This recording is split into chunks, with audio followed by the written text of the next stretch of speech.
आप सभी का एग्ज़ाम नगरी की यूट्यूब हिस्ट्री प्लेटफॉर्म पे स्वागत है। जैसा कि हम बात कर रहे हैं UP triple S C, UP PSC, TGT, PGT, UP TET, CTET, शिक्षक भर्ती व एसएससी बैंक या सभी यूनिवर्सिटी से रिलेटेड जो भी खबरें होती हैं या शिक्षा जगत से रिलेटेड जो भी खबरें होती हैं, एग्ज़ाम नगरी आपको प्रोवाइड कराता है। अगर उसी क्रम में देखें तो आज 27 जुलाई 2023 से संबंधित खबरें हैं जो कि आप डेट देख रहे हैं, और एग्ज़ाम नगरी डे बाई डेट आपको खबरें उपलब्ध कराता है। तो आज के समाचार पत्रों पर छपी हुई महत्वपूर्ण विभिन्न सूचनाएं जो कि 27 जुलाई 2023 यानी आज की डेट से संबंधित हैं, और कोई भी खबर हो न्यूज़पेपर में, चाहे बेसिक शिक्षा या माध्यमिक शिक्षा विभाग से रिलेटेड हो या फिर विद्यार्थी हित से जुड़ी हुई कोई भी सूचना हो, एग्ज़ाम नगरी सबसे पहले आपको खबरें पहुंचाता है। उसी क्रम पर ये खबर है, देखिए। अगर उससे पहले आप सभी भाई बहन चैनल पर नए हैं तो चैनल को सब्सक्राइब कर बेल आइकन दबा दें, जिससे आपको कोई भी सूचना जो कि आपसे रिलेटेड है या आपके लिए मायने रखती, चाहे भर्ती संबंधी, विज्ञापन संबंधी हो, एडमिट कार्ड या फिर कोई ऐसी न्यूज़ जो आपके हित से संबंधी हो, सभी आपको प्रोवाइड होती हैं। तो आशा है आप सभी भाई बहनों ने चैनल को लाइक, सब्सक्राइब, शेयर कर दिया होगा। चलिए देखिए, सर्जन के 174 पदों पर भर्ती भर्ती होगी स्क्रीनिंग परीक्षा। तो भर्ती की स्क्रीनिंग परीक्षा होगी। तो चिकित्सा, स्वास्थ्य एवं परिवार कल्याण के अंतर्गत डेंटल सर्जन के 174 पदों पर भर्ती के लिए उत्तर प्रदेश लोक सेवा आयोग स्क्रीनिंग परीक्षा कराएगा। इसके लिए पाठ्यक्रम एवं परीक्षा योजना आयोग की वेबसाइट uppsc.up.nic.in पर जारी की गई है। संयुक्त सचिव विनोद कुमार सिंह के अनुसार स्क्रीनिंग परीक्षा में 150 वस्तुनिष्ठ प्रकार के बहुविकल्पी प्रश्नों का एक प्रश्न पत्र होगा। प्रत्येक प्रश्न का 1 अंक होगा। प्रश्न पत्र 2 भागों में विभक्त रहेगा। भाग 1 में समान अध्ययन की परीक्षा होगी और जिसमें 30 प्रश्न 30 अंक के होंगे। भाग 2 में डेंटल सर्जन के लिए निर्धारित विषयों में की परीक्षा कराई जाएगी, जिसमें 120 प्रश्न होंगे जो कि इतने ही अंक के होंगे। कुल 150 अंकों की परीक्षा होगी। असिस्टेंट प्रोफेसर आब्स एंड गायनी पद पर 5 का चयन। तो चतुर्थ श्रेणी कर्मचारियों के जीपीएफ खातों से लेन देन की होगी जांच। 2013 से 2021 तक की जांच के निर्देश। वेतन कटौती के बाद भी पैसा जमा न करने की शिकायत शासन की सख्ती। तो देखिए, नगर निकाय कार्यरत चतुर्थ श्रेणी कर्मचारियों के जीपीएफ खातों से 2013 से 2021 तक हुए लेन देन की जांच होगी। इन कर्मचारियों का जीपीएफ जमा करने में घालमेल की शिकायतों के मद्देनजर नगर विकास विभाग ने फैसला लिया है। नगर निगमों और पालिका परिषदों और नगर पंचायतों कर्मचारियों को वेतन से काटी गई धनराशि के डाटा मिलान भी कराया जाएगा। इससे पोर्टल पर अपलोड भी किया जाएगा। शासन ने सभी नगर निकायों को जारी निर्देश में कहा है कि नगर निगमों, पालिका परिषदों, नगर पंचायतों के कर्मचारियों के वेतन फंड से काटी गई धनराशि को समय से जीपीएफ खाते में जमा किया जाए। बता दें कि पिछले दिनों मुख्य सचिव के स्तर पर हुई बैठक में निकाय कर्मियों का जीपीएफ की कटौती करने के बाद भी खाते में समय से पैसा न जमा करने का मुद्दा उठा था। यही बताया गया कि कई नगर निकायों के जीपीएफ जमा ही नहीं किए गए। तो इस पर मुख्य सचिव ने नगर विकास विभाग के अधिकारियों को फटकार लगाते हुए जीपीएफ जमा करने की व्यवस्था में सुधार लाने को निर्देश दिए हैं। तदर्थ शिक्षकों ने विनियमितीकरण के लिए शिक्षा निदेशक को ज्ञापन सौंपा है। माध्यमिक शिक्षा एडेड विद्यालयों में तैनात तदर्थ शिक्षकों का याचना कार्यक्रम बुधवार को 37वें दिन भी जारी रहा। इसी के साथ उत्तर प्रदेश माध्यमिक तदर्थ संघर्ष समिति के प्रतिनिधिमंडल ने माध्यमिक शिक्षा निदेशक डॉक्टर महेंद्र देव को अपना मांग पत्र मुख्यमंत्री तक पहुंचाने के लिए सौंपा। ज्ञापन के माध्यम से मांग की गई है कि उन्हें अध्यादेश लाकर उनका विनियमितीकरण या विषय विशेषज्ञ शिक्षकों की तरह समायोजन किया जाए। साथ ही तदर्थ शिक्षकों को सेवानिवृत्ति आयु 62 वर्ष की जाए। समिति के संयोजक राजमणि सिंह ने कहा कि शिक्षकों का 1 साल से रुका वेतन भी जल्द जारी किया जाए ताकि अपने परिवारों को भरण पोषण कर सकें। देखिए, महाप्रबंधक जलकल के आवास पर कर्मचारी करेंगे प्रदर्शन। वेतन बढ़ोतरी को लेकर चिकित्सा सुविधा समेत विभिन्न मांगों की उपेक्षा किए जाने पर जलकल विभाग के कर्मचारी आक्रोशित हैं। उन्होंने कहा कि जलकल प्रबंधक जानबूझकर अनदेखा कर रहा है। इसके खिलाफ जलकल नगर निगम नियमित एवं आउटसोर्सिंग कर्मचारी संघ का आंदोलन करेगा। संघ के महामंत्री आकाश कुमार गुप्ता ने बताया कि 2 अगस्त तक जलकल महाप्रबंधक के सरकारी आवास पर प्रदर्शन किया जाएगा। डीयू में अब 1 वर्षीय पीजी प्रोग्राम की तैयारी है। तो 1 वर्षीय जो PG programme post graduate programme होगा उसकी तैयारी है। NEP 2020 के 3 वर्ष पूरे होने पर कुलपति ने गिनाई उपलब्धियां। 4 वर्षीय यूजी प्रोग्राम पास करने वालों को मिलेगा दाखिला।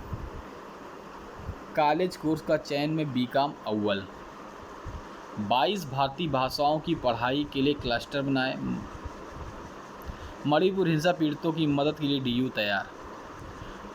देखिए, PGT 2021 में प्रतीक्षा सूची से 95 प्रवक्ताओं को मिले विद्यालय।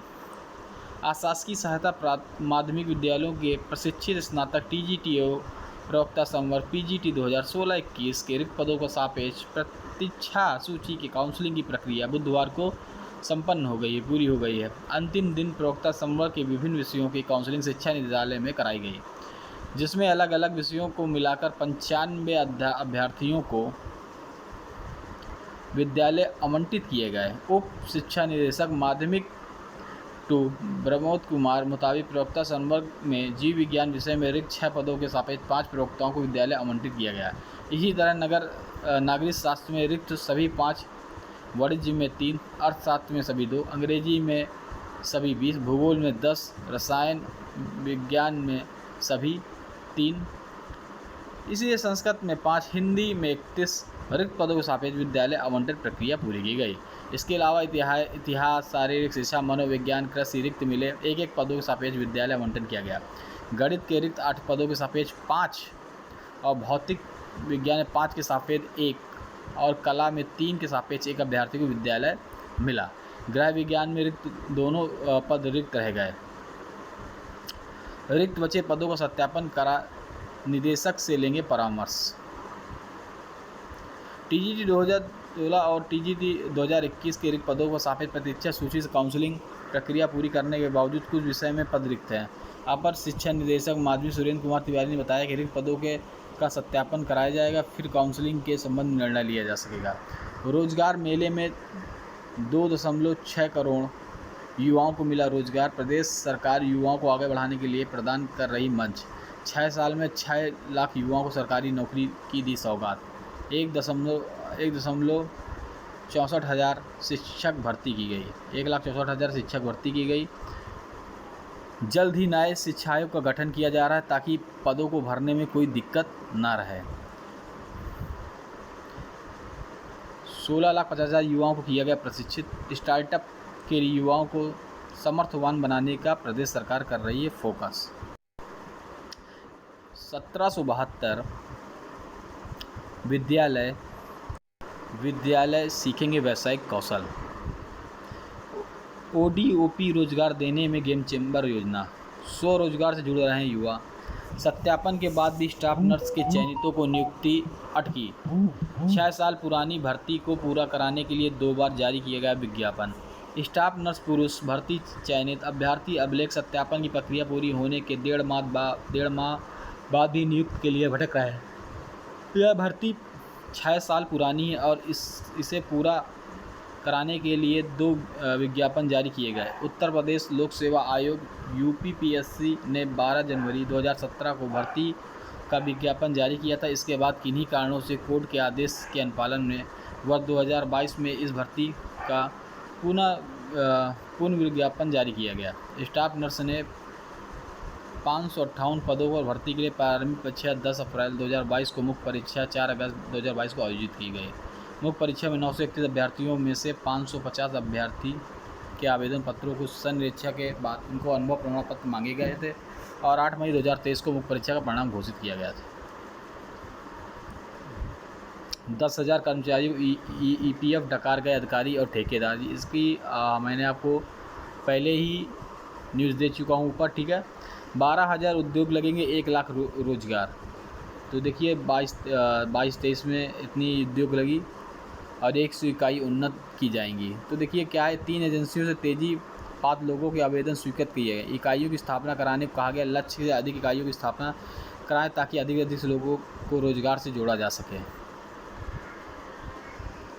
PM रखेंगे 27 नर्सिंग कॉलेजों की नींव। केंद्रीय स्वास्थ्य मंत्री ने कहा 13 मेडिकल कॉलेजों के लोकार्पण के साथ उत्तर प्रदेश तोड़ेगा तमिलनाडु का रिकॉर्ड। मथुरा काशी में गोवा से 16 गुना ज़्यादा पर्यटक आ रहे हैं। मुख्यमंत्री 6 करोड़ पर्यटक मथुरा भ्रमण पहुँचे हैं सीजन में। 7 करोड़ पर्यटकों ने काशी दर्शन किए हैं इस बार। 80 लाख पर्यटक ही गोवा भ्रमण पर गए हैं इस बार। तो देखिए काफ़ी पर्यटन पर यूपी अच्छा काम कर रहा है। रायबरेली एम्स में आपात सेवाएं NICU शुरू। स्वयं सहायता समूह को सस्ती दर पर मिलेंगे ड्रोन। तो देखिए उत्तर प्रदेश दौरों पर आए केंद्रीय उर्वरक रसायन मंत्री मनसुख मांडविया ने बुधवार उत्तर प्रदेश कृषि सुगमता के लिए किए जा रहे प्रयासों की समीक्षा में उन्होंने कहा कि स्वयं सहायता समूह को रियायती दरों पर ड्रोन उपलब्ध कराए जाएंगे। चलिए, स्टाफ नर्स व पुरुष पद पर चयनितों ने मांगी जल्द नियुक्ति। PGT के 2021 के 95 प्रवक्ताओं की वेटिंग खत्म। पटना से बिहार की न्यूज़ है। दक्षता परीक्षा के लिए एडमिट कार्ड जारी। हाई स्कूल शिक्षकों की दक्षता परीक्षा 30 जुलाई को पटना में होगी। दक्षता परीक्षा के लिए एडमिट कार्ड SCIRT की वेबसाइट पर अपलोड कर दिया गया। आवेदन करने वाले शिक्षक एडमिट कार्ड डाउनलोड कर सकते हैं। वैसे शिक्षक भर्ती परीक्षा में शामिल होंगे जो पहले से इस दक्षता परीक्षा में उत्तीर्ण नहीं है या फिर STT में उत्तीर्ण नहीं है। DU में 71,000 सीटों के लिए 2,45,000 आवेदन। तो आप देख सकते हैं प्रमुख 5 विषयों के क्रमवार। तो BCom में सबसे ज़्यादा आवेदन है, फिर BCom ऑनर्स, BA अंग्रेजी ऑनर्स, BA अंग्रेजी political science, BA honours history. तो सबसे आप ज़्यादा देख सकते हैं, ठीक है। उसके बाद अकेले ही 100 जिले करते हैं 84% नियर। तो आप देख सकते हैं ये आपके लिए करंट से रिलेटेड क्वेश्चन बन सकते हैं इसमें और पूछे जा सकते हैं। तो देखिए क्या बन सकता है, देखिए अकेले 100 जिले ही करते हैं 84% नियर। तो कौन से हैं? जामनगर शीर्ष पर है। तो अगर इसमें पूछे तो जामनगर जो है वो शीर्ष पर है। देश में 580 जिलों की निर्यात में हिस्सेदारी सिर्फ 16% है। तो देश में कितने 580 ज़िले हैं। अगर देखें तो देश में कुल ज़िलों की संख्या 580 है। अगर सबसे ज़्यादा देखा जाए तो 75 ज़िले यूपी में हैं, ठीक है। लेकिन यहाँ पे देखें तो जो निर्यात करते हैं तो सबसे ज़्यादा जामनगर है ज़िला जो 12.8% निर्यात करता है। फिर उसके बाद सूरत ज़िला है, मुंबई सब अर्बन है, मुंबई है, पुणे है, भरूच है, कांचीपुरम, अहमदाबाद, गौतम बुद्ध नगर यूपी से गौतम बुद्ध नगर है एक ज़िला, ठीक है, और बेंगलुरु अर्बन। तो क्वेश्चन यहाँ पे बन सकता है जामनगर सबसे पहले स्थान पर है, ठीक है। वो गुजरात का है, गुजरात के कई सूरत भी हैं, ठीक है। लेकिन अगर आप देखें निर्यात करने वाले अभी ज़िले देखे थे जिसमें जामनगर गुजरात सबसे आगे था। उसी पर अगर निर्यात करने वाले राज्य देखें तो राज्य में गुजरात ही सबसे आगे है जो सबसे 30% राज्य अपनी हिस्सेदारी रखता है निर्यात करने में। फिर दूसरे नंबर पे महाराष्ट्र है, तीसरे में तमिलनाडु और चौथे में कर्नाटक और 5वें में है उत्तर प्रदेश, ठीक है। फिर आंध्र प्रदेश, उड़ीसा, हरियाणा, बंगाल, तेलंगाना, ठीक है। चलिए, नीति आयोग की रिपोर्ट के अनुसार ये दिया गया है।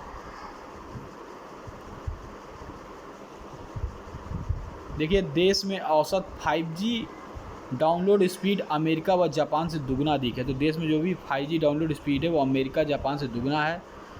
301.6 Mbps भारत में 5G डाउनलोड स्पीड है और 138.2 Mbps अमेरिका और जापान में 156.2 स्पीड है।